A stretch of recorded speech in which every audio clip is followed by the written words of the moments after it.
All right, it's 2 after. We're ready to begin. Professor Scott Kelly, whenever you want to share that PowerPoint.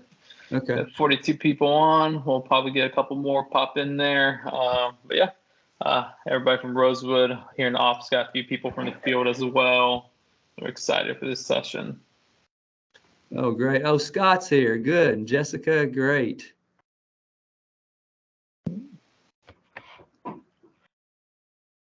Oh, let me go to the PowerPoint. Let's see here. Okay. Is that it there, Antonio? Yes, sir. There we go. Well, welcome everybody. This is the August Leadership Live for Rosewood Academy. Like I said, we have Scott Kelly. Professor Scott Kelly is one of my favorites to do these. Really good energy. He's an instructor of business and entrepreneurship coordinator over there at Campbell. We have a couple interns. We had Casey who was from Campbell. We have Elizabeth that came in, volleyball star. You got a lot of high praise from those. She said a lot of her favorite classes was from yours truly, Scott Kelly. So it's gonna be a good one. So we move on to the next slide. We always like to talk about our why, and our why is to multiply the blessing and opportunities that have been put onto our trust. And by doing so, this is why Rosewood Academy was created. We have from Weight Tech to take Weight Tech courses, and as well as Leadership Live, where we partner up with Campbell and have these webinars and presentations to kind of get the higher education and kind of get those free webinars from those professors and life coaches to kind of bless us with those lessons and that free education. So we really appreciate with partners over there at Campbell. Moving on to the next slide, we are going to go into our new this year. We are on theme 3. So quarter 3, we're overcoming obstacles. We're at critical thinking with Scott last month. That was a good session. I went back and watched it on YouTube. So if you missed that, let us know in marketing. Check that email that we sent out in the blast. That should have the link right there. So watch it, answer the questions at the end. Email them to us, get credit for that. We're coming down to the wire. We have a total, after today, we'll have a total of 4 more sessions. Let's try to get everybody those yearly pens. But yeah, further ado, we have Scott Kelly. His topic this month, we're going to be learning about creative problem solving. The floor is yours, Professor. Great. Thank you, Antonio. Well, and can we go to about, I don't know, 10:40, 10:45, and then get questions and have interaction? Does that sound like a good plan? Do we go to the 5 till or something? I always get out of class early, at least 1 minute early. But we have an hour, right, Antonio? Yes, sir. We got an hour. Yes, okay. Sir. Perfect. Okay. Well, let's talk about problems. You all are facing problems. I've got problems, and so the question is how to solve them. And let's just start with a question. If you will put in the chat, what's a problem you typically deal with as part of your job? And as you're typing, I'll just preface this by saying that I don't know that I'm going to have specific solutions for your specific problem, but I do hope, and the vision is today is to create a way of thinking, a methodology that as you are thinking about these problems, that you have a framework to hopefully go through these problems. And I can't see the chat right now. Let's see. See if I can see the chat and share my screen at the same time. So we have complaints. All right, Kiana, they're not having enough time during the day. Okay, things not working how they should. Okay, perfect. And yeah, we might cover a bit of that. But yeah, as we go through this methodology, think about the problems you have and think about how can you apply this design thinking is the concept they're going to be talking about. How can you potentially apply this thinking to the problems that you have? And we'd love to hear, hopefully as we leave, would love to hear, oh, I could do this. If you come to a meeting and there's not at least one action item, we have to question what was the hour for, right? So hopefully you could come away with at least one action item on this is the problem I'm dealing with. Potentially this is an idea, something I could try. So that's our goal today. And I don't, like I said, I don't know if I have specific solutions, but there's definitely going to be a way of thinking. We in education, I think we parallel somewhat. I have a friend that's a brain surgeon, and I tell my students, you know, I hope you think differently. I hope I'm changing your brain as we do this. And so here is, drum roll please, the process to solve problems. You know, that's maybe an over exaggeration, but I've definitely used this and found value in this way of thinking. And I've had some other colleagues give me a hard time and say, we just call that thinking. And so here's what happens. It's a 5-step process, but be careful. Don't think we have to use every step in a linear way. It's really potentially something where we're faced with a problem and we think, okay, we just need to empathize in this situation, and then we forget the other things. If there's this big wicked problem, then maybe we go through this in a linear way and go through, okay, we need to empathize. We need to walk in somebody's shoes. We need to define the problem. We need to make sure that we understand exactly what problem. A lot of times we know, we've seen this, we have solutions to problems that weren't really a problem, or we're solving the wrong problem, so the solution doesn't match. So we want to make sure we have the root of the problem we're solving. When we have the clear picture of what the problem is, we can ideate, we can brainstorm, we can throw out crazy ideas and figure out which ones are viable, potential, and take those to the next step. And we prototype. We build we call it a minimum viable product. The purpose of the prototype stage is really to test out the idea. We want to understand if this solution potentially could work, and we want to move forward and build a bigger solution that would take more time and resources. And then obviously we test. We take it to the market and see what happens. So that's the 5-step process. That's not something necessarily to write down, but hopefully as we go through this, as you think about it, it just becomes a part of you. And as you're faced with problems, you're thinking, okay, do I really know the problem? And you kind of go through mentally this defining problem, or you already have a clear picture of the problem. And you're like, okay, this is a point where maybe we need to brainstorm. So hopefully there's some actions as we go forth. Okay. And I want to remind you all that you all have a program as you think about problems, as you think about solutions.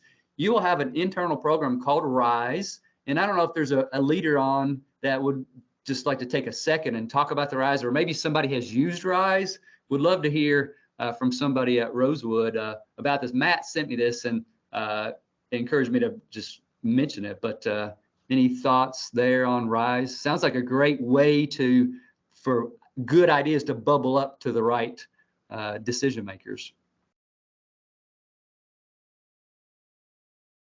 Hey, Scott, this is Meredith. Yes, so our RISE training is, so one of our board members, he's our only external board member, but Russ Thompson comes in and teaches RISE training to our employees. So each employee should go through RISE training once at least, but it's a way to raise your ideas and solutions effectively. So a lot of times, you might have a great idea, but you might say it in passing, and that's exactly where it stays.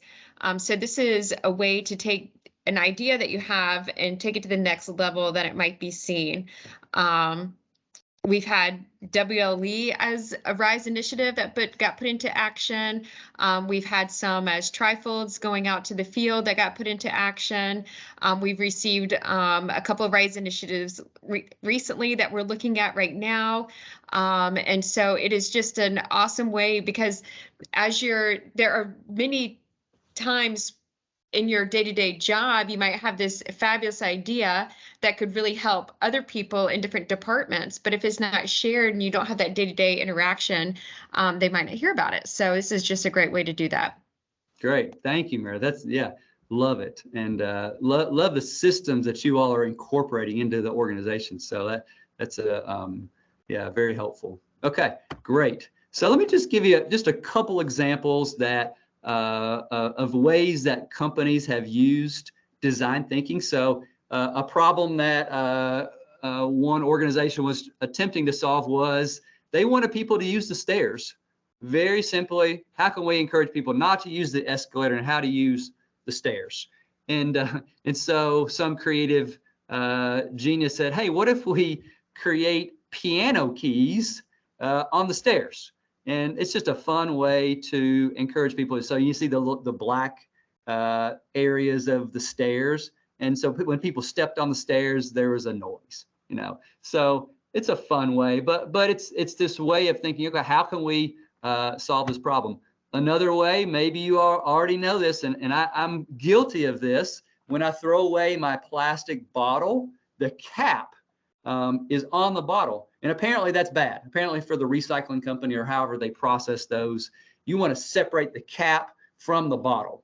And a company, recycling initiative was to basically create a fun way. You Price is Right fans out there, if you remember Price is Right, Plinko, where you drop the little coin down and it goes down. They did the same thing for this recycling bin, and so they have a little Plinko. They have little nails, and so you put your bottle cap and it goes into the right spot. So just a few ways that design thinking has been implemented and has been used to solve problems.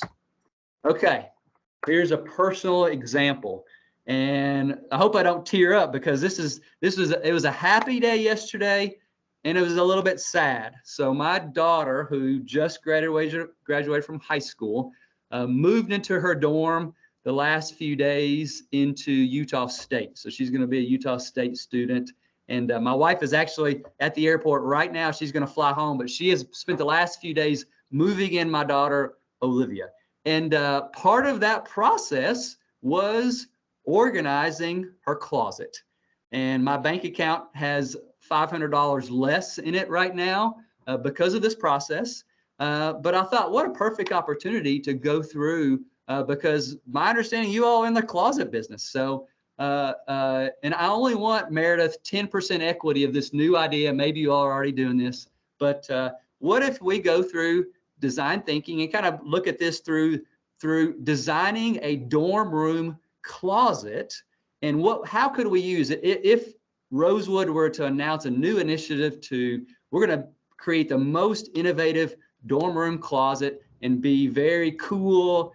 It's going to be branded like at Campbell. Maybe you have orange hangers, or you have, Campbell, a camel sticker on your closet, or whatever the case may be. So let's go through design thinking to think about, if we were going to launch an initiative like that, how would we design this closet? Okay, now I need some participation because I don't know, maybe there's some closet designers on this webinar right now, but let's just go through this. If we were going to go through this 5-step process, how would we empathize with this process, or what would we do? That empathize is the first step. We want to walk in the shoes of this college student, or maybe the mom. My wife was very involved in this process.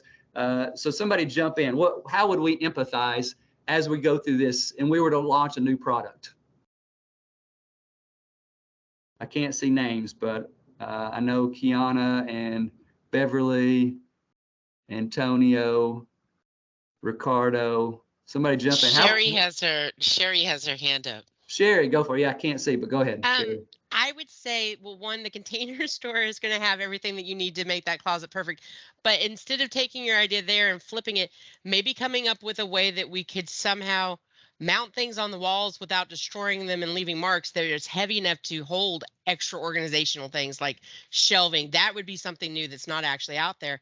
But, shelving, because I did the same thing that you're thinking about with our daughter, Grace, and all I could see was this huge wall that if I could, put some screws into it, I'd have a huge closet system with a desk and blah, blah, blah, because they have all of those neat little things that will make more, but we can't mark up the walls at college, right?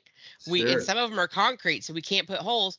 If we could come up with a new innovative way to do that, then we'd all be geniuses, and we wouldn't be in trouble for, going into the Container Store stuff. I'm pretty sure there's probably a legal thing keeping us from doing that.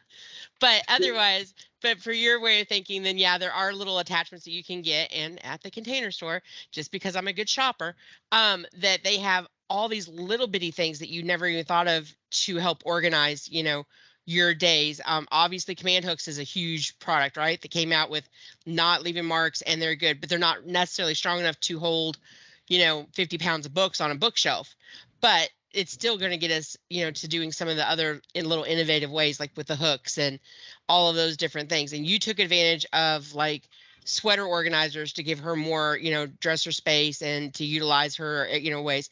Another thing you could do there is rolling the clothes instead of folding them flat. It makes it, I don't know, it just seems like there's more space when you do that. That was my grandmother's trick from World War II when she used to pack the duffel bags and stuff for my grandpa. So she always said, you roll your clothes, they come out cleaner, they're not wrinkled, no lines, and you get more space. So things like that. I don't know. I think I've went around the bend like I always do. So thank you, Sherry. Great. And here's the problem with talking to experts sometimes. We jump right to the solution. We want to back up all the way back to the very beginning. We're coming into this and with a total beginner's mindset. We know nothing. And Sherry, you have so much experience. I kind of live vicariously through this. So I'm looking at solutions already. But think about this. Think about how could we, and I'm maybe not clear, but how could we empathize with the person that's moving into the dorm? How could we really walk in their shoes? And we're not going to jump to conclusions. We're not going to the container store yet, but we simply want to learn. That's all we want to do. We want to step back and say, we know nothing. Obviously, we want to solve this problem of the optimal, cool dorm college closet, but empathizing. Somebody else want to jump in, or I can jump in? I can jump in. Go for it. This is Kiana. Yeah, Kiana. When you first posed the question, I was just thinking about like a new employee, like to, kind of step in their shoes and, kind of experience what they experience, since, 98% of the people that we hire, we never see face to face. We don't have that actual content. So empathy is in all of our jobs, like the number one key, because we're asking people to trust us, sight without seeing. And so when you look at this in the example of like a college student also going to a situation where they've never been, they don't have any, information or anybody that they can kind of relate to, it kind of turns into the situation like, well, how can I best serve them? So putting myself in their shoes is like, okay, it's your first day on the job. What would I like to see as a new employee walking into this situation? Do I want to be welcomed? If that doesn't happen and then I start to complain about, then we should address that. I don't know how to put up the things in my dorm room. Well, then where is the help? Where's the assistance? So I think when we start with the empathy, it's just kind of putting ourselves in the shoes of the person who has absolutely no idea kind of what they've gotten themselves into, although they've signed basically all of this paperwork to do so. It's kind of like the jolt of the experience that they don't, know all the questions to ask, the days before they actually get there. Like, I think what Sherry said was so profound is like, when I went to college, it was all concrete blocks. And we came there with like nails and pins trying to put it in there. And, command hooks was not a thing. I'm not trying to age myself, but when I went to college, that wasn't a thing. But now it's a huge thing. And if you go to a college campus and you're, trying to get somebody in a dorm room and you don't have command hooks, like you missed the ball on that. And it's that kind of communication and empathizing. But I do think there is a part of information or lack thereof that starts with, empathizing, understanding that people just may not have that actual knowledge. Great. Thank you, Kiana. So let's talk about this. So imagine you're going to launch this new product, and the first thing that I would do, according to design thinking, I would go and hang out in the dorms, and I would just observe. I would just watch all the students and the families attempt to set up the closets. That would be my first step. And I would act like a child, not act like a child, but I would have a beginner's mindset. And I would think, I know nothing about closet. I want to learn everything there is to know. I want to walk in their shoes. I want to feel what they feel. I want to go through the same decision-making process, because my wife said that, apparently everybody's jealous of Olivia's closet organization, because the parents, a lot of parents didn't do that. But my wife said something really key. My wife said, just from a mental standpoint, it felt good. I think Olivia was really happy that at least out of all the chaos that's about to happen in her life, move across the country, at least her closet is organized and she has a clean start. And, I just say it's not a huge deal, but just think, you only have so much space when you're in college. And so if your closet's a disaster, it's just like one more thing that's kind of chaotic in your life. So I've been thinking a lot about this, and like I kind of want to go over the dorms right now and just ask, okay, whose closet is organized and how did you do it? What did you do? And really just walk in their shoes. So that is the first step. And I'm glad you brought up the new employees, because it's been a long time since we started a first day maybe. And it's just easy to forget. And actually, there's a story of John Deere. John Deere really went deep into the first day, because here's what happens on the first day sometimes. Your computer's not set up. They throw you an employee manual, and they just kind of tell you to, tomorrow you can have lunch with your manager, and you just kind of sit there and you don't have a password. It's just not organized. Sometimes maybe I'm sure Rosewood is different, but John Deere had a very, your first day, because that's really the first day of the rest of your career. If you want employees to stay, and I know employee retention and recruiting is always big, but Keon, so thank you. So empathizing. So the takeaway there, empathize with, in your role. Okay. One more story about empathizing. There was a GE engineer that designed X-ray machines, and this is an example of an X-ray machine he designed, and he went to the hospital to observe his new baby. Basically, he'd spent years designing this X-ray machine, and so he walked in really like the proud papa, really excited about the X-ray machine, and so he's talking to the technician about how it works and all that. And the X-ray technician said, "Hey, can you step out of the room? There's a family going to bring their child in to be scanned." And he said, "Sure." So the engineer goes out to the hallway, and he sees this family coming up. And the family is talking to the child and said, "Hey, we told you to be brave." And the child is weeping. And so this engineer basically says, "Oh, what have I designed here?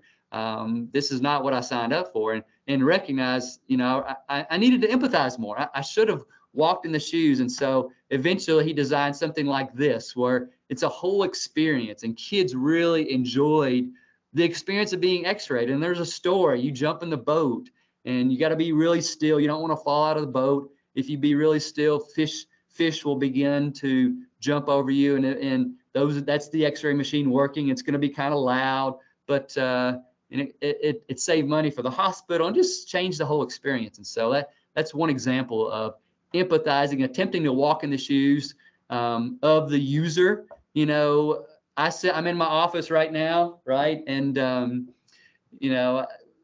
maybe some good ideas can come out of the office, but honestly, good ideas come when I walk around campus, when I go talk to students, when I'm out of the office. That's when good ideas happen. So that's where empathy happens.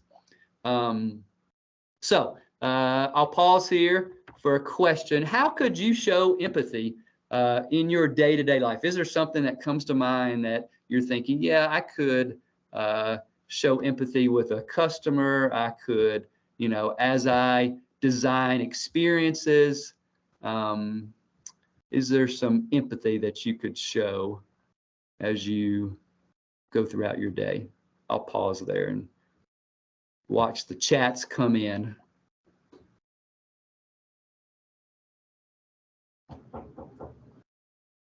Listen, okay, Keanu, yeah, for sure. Oh my goodness, just pause.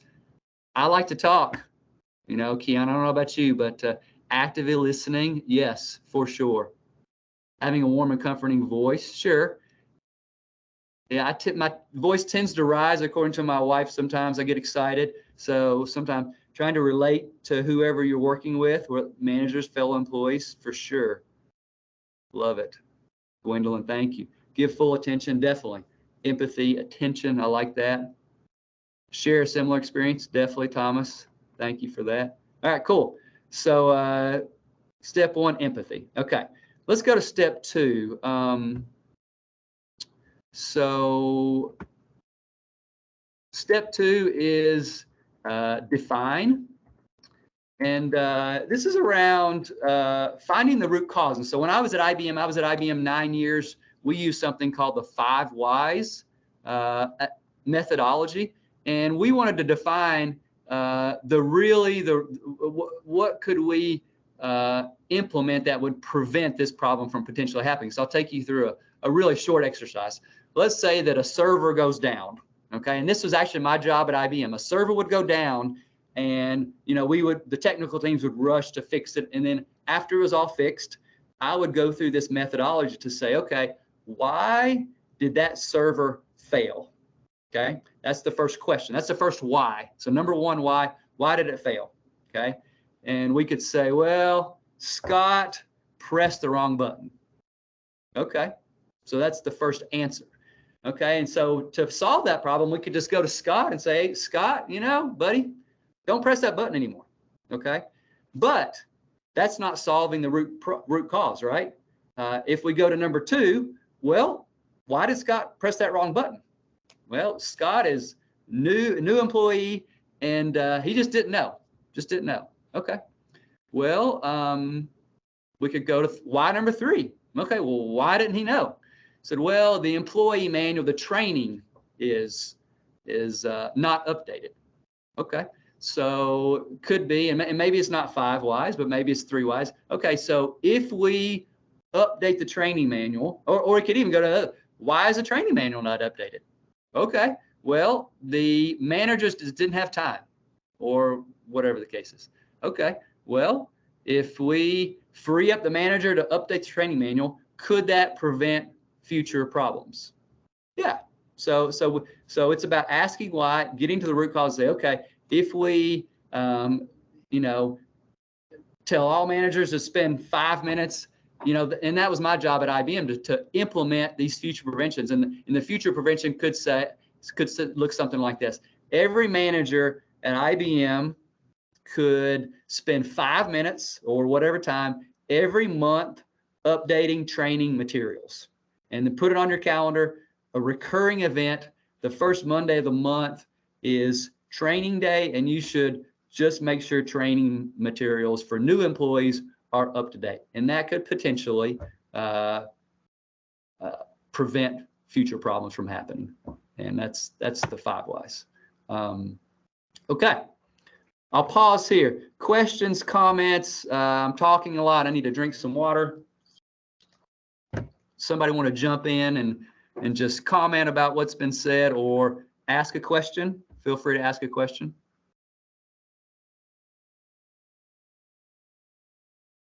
I can keep going. I don't see the chat, but if there's a chat, okay. So one more methodology on 5 whys. Actually, we better keep going because I think we can come back to this if needed. But let's go to the next one. Ideating. So ideating is about really not shooting down any ideas, and you all have the system to submit ideas. But one brainstorming session that I always like to use is called a bad ideas contest. And we're just going to do this right now. I have a whiteboard behind me. I don't know if you can see this, but what we're going to do is we're going to do an ideation right now. And we can go back to our homeless gentleman here. If we were to go through the 5 whys on that, we could say, why is this man homeless? Okay. Well, he doesn't have any money. Okay, we could just give him some money. Well, maybe that's not the root cause. Why doesn't he have any money? He doesn't have a job.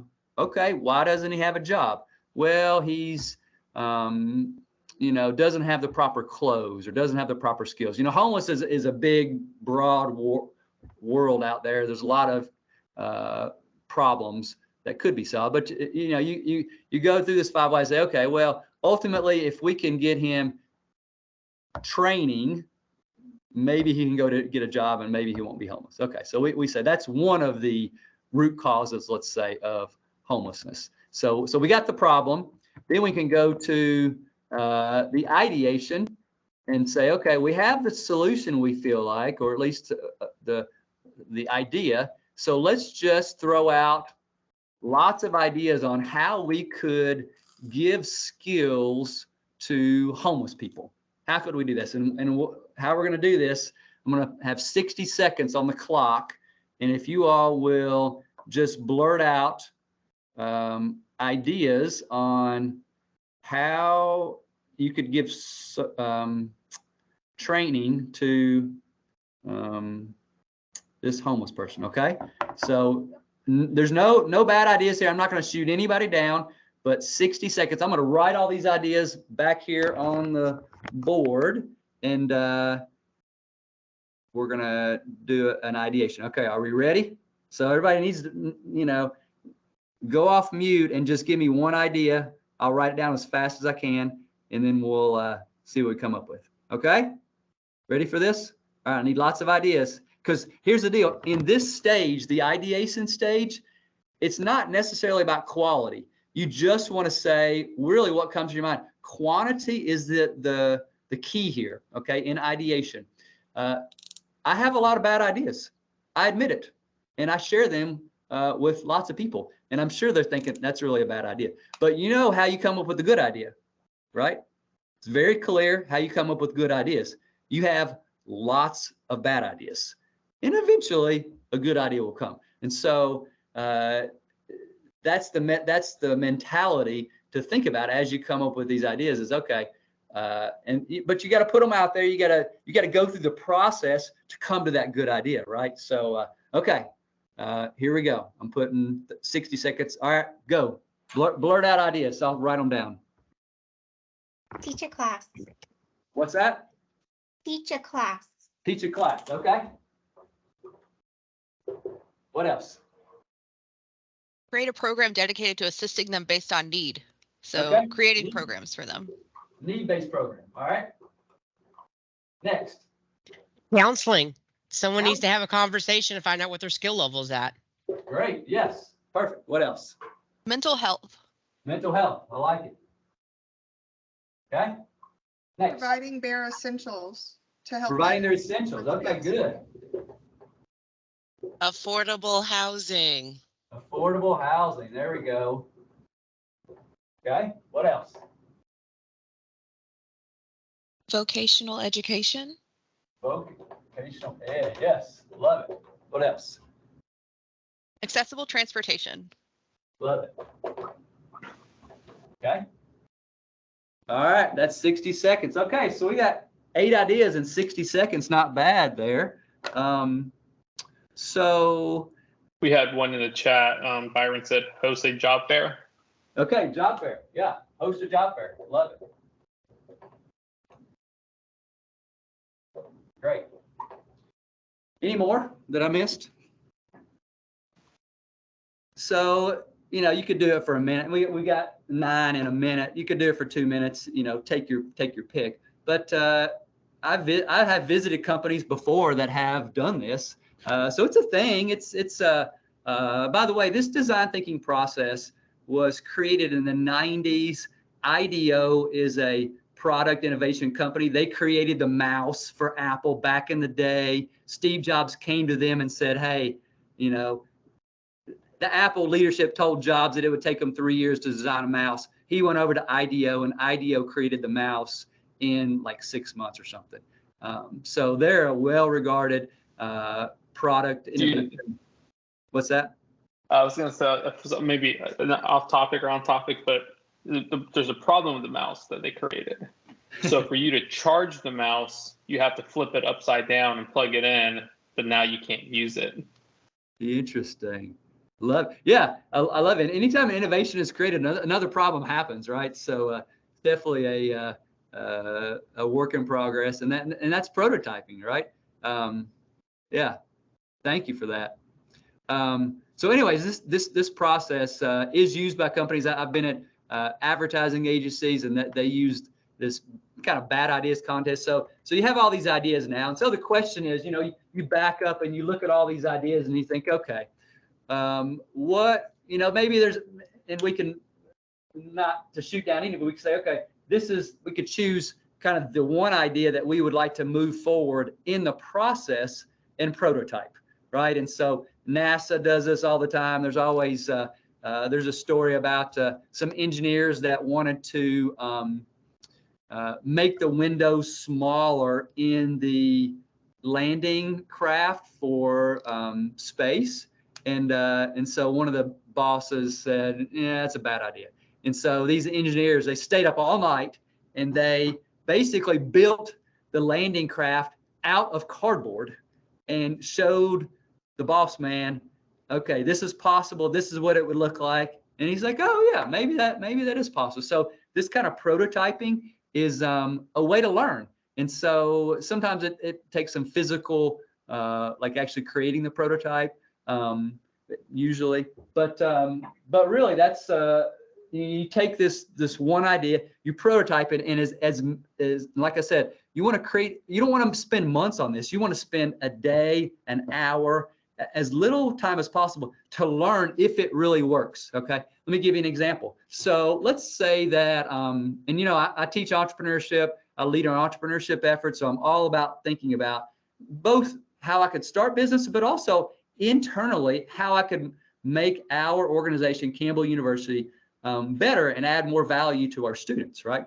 And so let's just say if I want to teach a new class, and instead of spending months figuring out curriculum, getting guest speakers, looking at books, all that kind of stuff, and then we launch that class and nobody's interested. Ooh, that's a bad deal. What I could do to prototype, I could simply create a very simple website and send it to all the students and say, who wants to somebody sign up for this class if you want to take this class. I haven't done anything. I haven't designed anything. I haven't done anything, but it's a simple, one-page landing page that promotes, or I could even create a flyer or whatever, just see who would be interested. And then if 50 people say, yeah, that could be interesting, then I go through the whole process of creating the class, all that. I tell some of my friends, one of my friends talked about opening a ski resort, and and then to open a ski resort, you need to buy a mountain. That's a pretty big deal to buy a mountain. And I said, well, before you do that, you should create a small website and talk about the ski resort, have cool pictures, but just have one button, and that button is buy a ski pass. You've not bought your mountain yet, but if you can get 1,000 people to click that button and maybe just say the ski resort is in process after they say they're going to buy it, kind of thing. But you're prototyping. That's about learning, building something small so that you can learn if you should go forward in the greater process. That's prototype. So curious about this mentality. Is there prototyping that's happening or could happen at Rosewood? Talk to me, guys. Do y'all closets? I mean, I'm on a closet tear, and I'm ready to go build my prototype of my dorm room closet. But would love to hear about prototyping if that's a thing at Rosewood or could be. So with the Container Store and the closets that you're talking about, we just had a new design specifically by the Container Store called the Preston Closet that replaced our original closets, which were the Laren closets that we didn't, I guess that the Container Store didn't actually own. So the Preston started as a prototype, and then now it's becoming something that they are showing in all the stores, and we are implementing now at Rosewood as well through Penmark. So that's pretty cool. So that's something that's came to life recently. I love it. Thank you. Scott, to piggyback on that, ProVantage prototypes, I mean, every time we get a new customer or a new job opportunity, we have to run some kind of prototype scenario for staffing, what we think will work, tons of review of prints to make sure that we got the best case scenario we're sending to the field to provide the right amount of customer service quality. So we constantly prototype. We just sometimes are not working with physical things that you can see or touch. It's more of a mental picture drawn on a whiteboard, but we do it constantly. Yep. I love that you said that, Nick, about whiteboarding. I've got lots of students that come to me about career advice, and they're trying to make decisions, and I say, hey, come to my office. I have a very large whiteboard. This is it's probably 8 foot by 4 feet. We'll just write it out. Give me all the options, and let's visually look at it and think about the pros and the cons of scenarios. What's your path? If you go down this direction, what could be the path? And so, yeah, it's true. I mean, whiteboards are powerful. Computers are powerful, but when you're prototyping, yes, a clean white sheet of paper or a whiteboard, it's so good. And we sometimes miss that when we go directly to Canva or we go directly to our technology, which is a lot of times the first thing that we go to. So yeah, thank you, Nick, for that. When you talk about having the big board, it makes me think of honestly Byron's office. Meredith came up with painting most of our directors' walls completely. So with the paint that you can write on with Sure. the Sharpies. And Byron, I swear, is the only person I've ever seen that utilizes his entire wall. He has all sorts of things mapped out that he can constantly glance at and use for scheduling purposes, for organizing, who knows what, who can do this, who can I have to recruit on this thing. And every time I walk in, I'm always like, because I'm an organized nut, so I always look at that and think, oh, my own heart is reaching out to you. So, but I do think that he utilizes his to the fullest extent that is possible. And so shout out to Byron, I guess. No, I love that, Sherry. You know what I use? So I have a list, basically a list of ideas or things I want to tell my boss, basically, because our boss, our dean, Kevin O'Mara, great guy. He walks around our office, and a lot of times sometimes he'll just walk in my office randomly, and I'm ready, right? I'm ready to share ideas or he's really just walking and say, how can I help? What are you working on? What are you thinking? And if I have it on the whiteboard, I say, okay, Kevin, here's what I'm thinking. Here's what we need to do. And so it's just a way to, once you get that, document it and think about it. It's there, and it reminds me, when I go off on a tangent, okay, these are the 4 things I need to be focused on. So Byron, you got put on the spot there. Would love to hear about your whiteboard strategy and how you utilize your whiteboard, because it sounds like others might need to follow the example of Byron. Wow. Yes. I don't think I utilize it as much as I should. I know others at Rosewood does the same thing. But yeah, I definitely have areas to do things that are innovate to elevate. I'm very visual, so just mapping some things out. I use it with some meetings. I see others do like workflow and processes. So I think there's a number of people on this call that also utilize their walls, which is an amazing resource from Rosewood. So. Great, thank you. Wonderful. Okay. Anybody else need to jump in here? Make a comment, question. We can go to the last. So gold star for anybody that can name these. So we've talked about 4 design thinking principles so far. What's the first one? Can I put people on the spot here? Cheyenne, Amy, Brent, Ricardo. The first step in the design thinking process is? Empathy. Empathy, yep. So empathy. After you show empathy, what do? Design? Almost define. Design. Sorry. You're defining the problem, right? You want to get to the heart of the problem. After you get to the heart of the problem, you are what? The bad ideas, isn't that when that comes in? that comes in brainstorming. They call it ideating, but brainstorm, coming up with ideas. After you have all the ideas on the whiteboard, then it's time to prototype, build it. And then after you prototype, there is a testing is really the last. And in the testing process, a lot of times you get shot down, and sometimes that kind of hurts. And over the years, I have taken my students through some therapy sessions. We call it rejection therapy. And I won't do this. I won't bore you with the details, but I love this exercise. A lot of times we will, it's not quite 11. If it was 11 o'clock, I would call a pizza place and try to get a free pizza for Sherry, because she's been a very good student today. And, and so I'll call up a pizza place and say, hey, look, I'm in a webinar, and we have, we're studying design thinking, and we're talking about rejection, and we're wondering if you give us a complimentary pizza as part of our webinar. And there's a few things that need to happen there, right? And in your RISE program is ask these very same questions. Who is a decision maker? Who's the right person to pitch this idea to? So when we call, we always talk to the manager. Sometimes the first person doesn't even have the power to make a change. So you need to talk to the manager.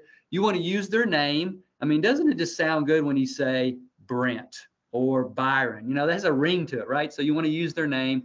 You want to have a story, and you want to have a, you don't just want to say, hey, can I get something for free? You want to make a pitch for, hey, this is a part of a webinar. We're really big fans of Domino's, and we're studying business right now, and we appreciate all the innovations that Domino's has been doing, and that kind of thing. And I tell you, I've done this probably 50 times, and about half the time we'll be successful, and we'll get a free pizza, we'll get a free beverage from Starbucks, and that's a fun exercise. But here's the mentality that we want. We want a mentality of, we're not afraid to fail. We're not afraid of rejection.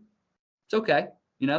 Timing, sometimes it's just not the right time. Whoever, and we see this in the marketplace, right? We have people that wanted to do YouTube in the late 90s, and the internet just wasn't ready for that. So that was not a thing yet. And so whatever idea you have, it may not be the right time for Rosewood or whatever. Maybe it's 5 years down the road.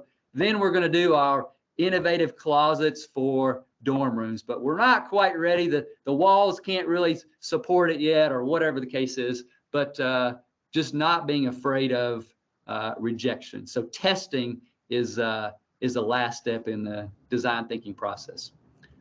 So thoughts about that? What's the testing like at Rose? So as somebody talked about, when you get a new customer, you're prototyping. How long do you all test? How do you test? What's the testing process like at Rosewood?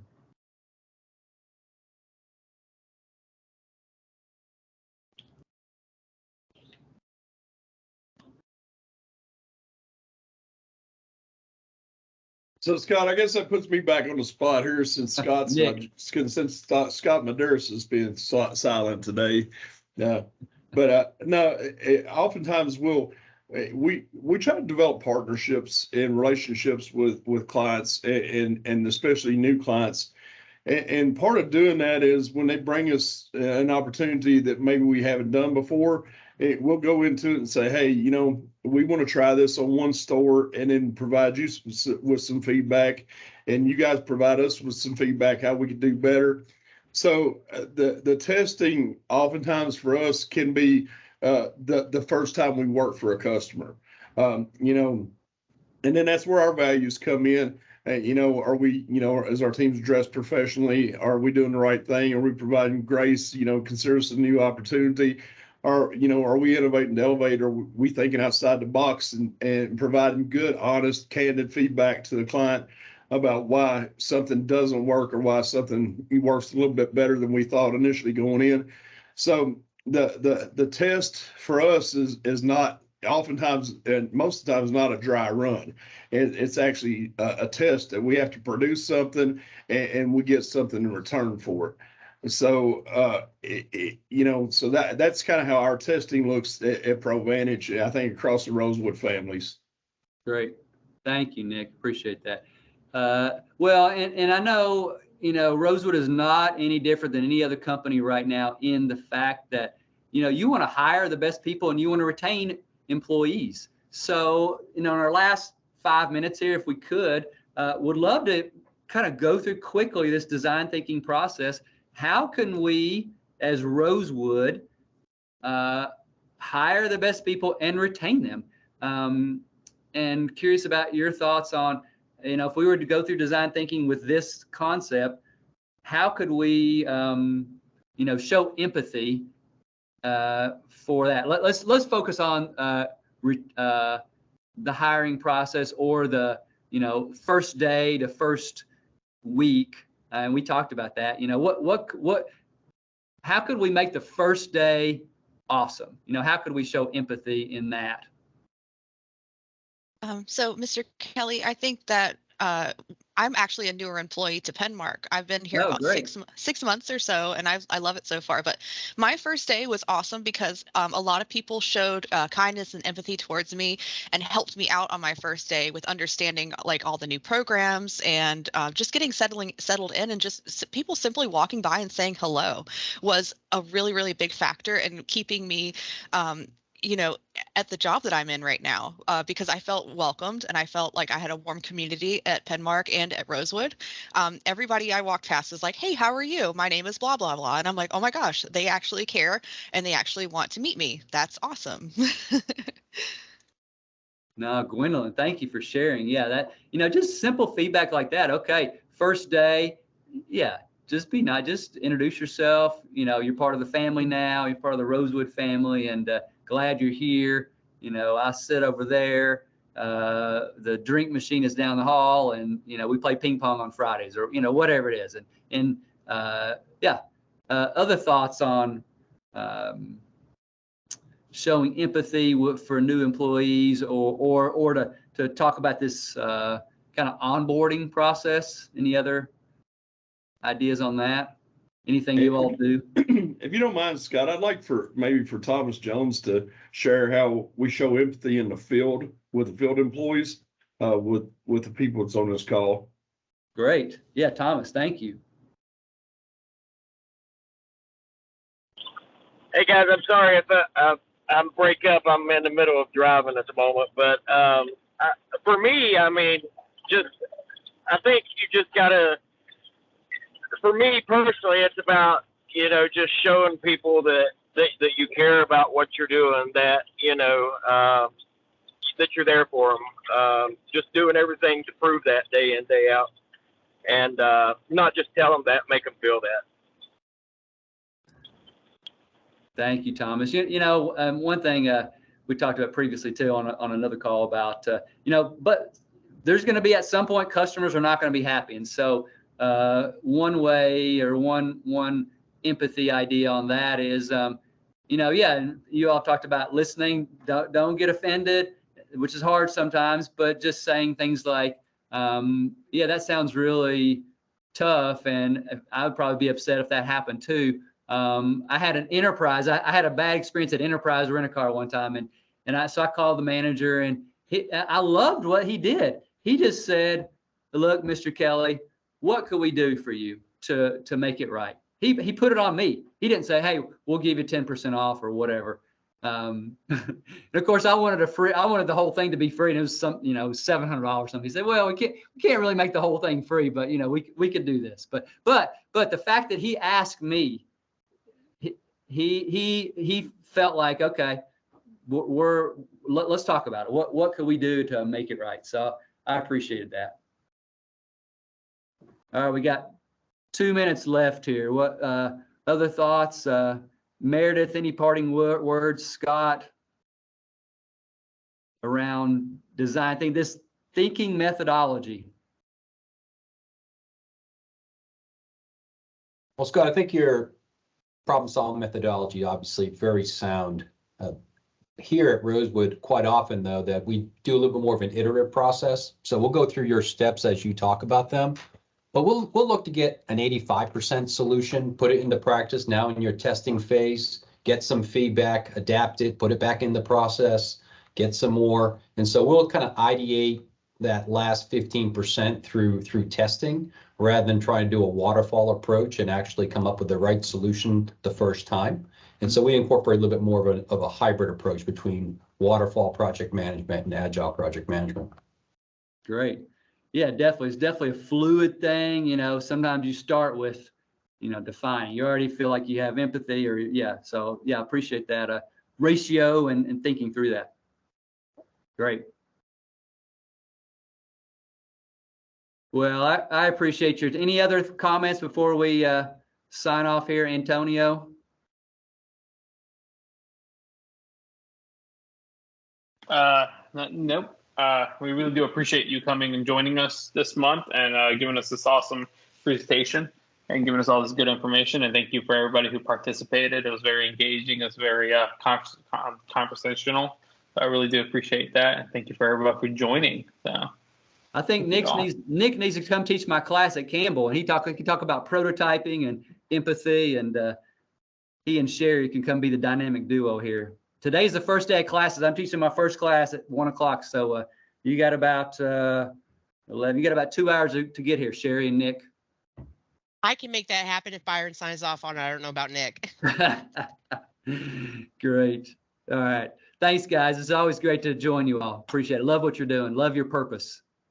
Thank you, sir. And thank you all. You guys have a good day. Thanks, Scott. See ya.